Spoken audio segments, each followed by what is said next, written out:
Saya pernah berada cukup lama ya di dalam sebuah golongan hizbiyah yang di situ ta'assub, gulu, fanatik yang berlebihan, dan bahkan takfiri.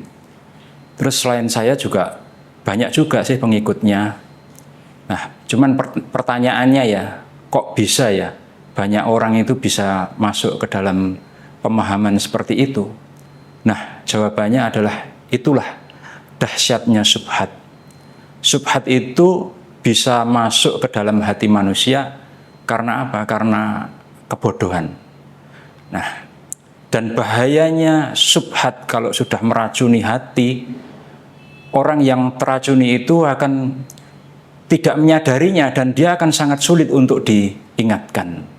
Saya mulai mengetahui sejak tahun 2019, meskipun jauh-jauh tahun sebelumnya pernah saya mengalami keraguan ya. Namun baru tahun sekitar 2019 itu saya mulai mengetahuinya.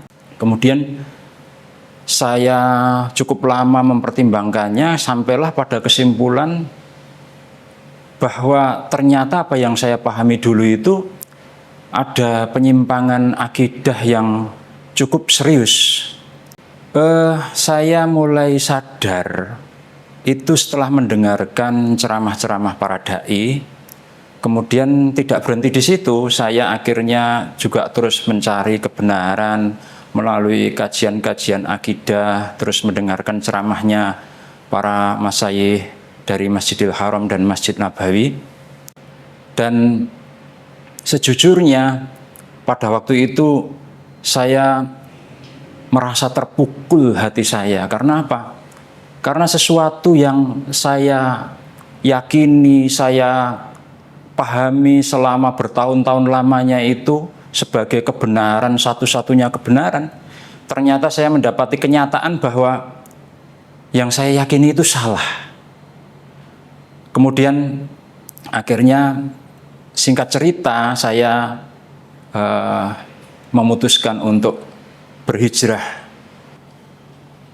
Ketika pertama kali keluarga saya, terutama istri saya, mengetahui saya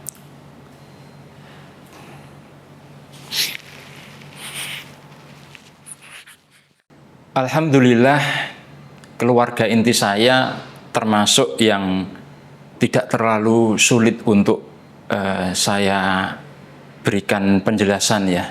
Meskipun juga butuh waktu berbulan-bulan pada waktu itu, namun itulah termasuk cobaannya, resikonya orang yang berhijrah.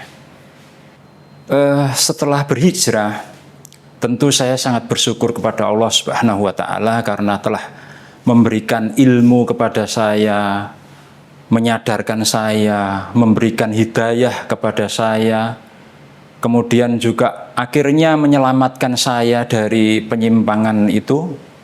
Dan sekarang saya menikmati indahnya berbaur dengan umat Islam yang lebih luas. Kemudian kita bisa bekerja sama untuk menebar dakwah dan merajut ukhuwah bersama. Ini pesan cinta untuk seluruh kaum muslimin. Maka marilah kita terbuka dengan ilmu. Jangan malas belajar, terutama untuk belajar akidah dan tauhid, agar kita selamat dari bahaya syubhat dan bahaya penyimpangan agama. Jangan terlalu fanatik dengan suatu golongan atau ormas, karena itu akan mematikan hati kita. Dan jangan ragu untuk berhijrah. Inilah hijrah story saya. Barakallahu fiikum.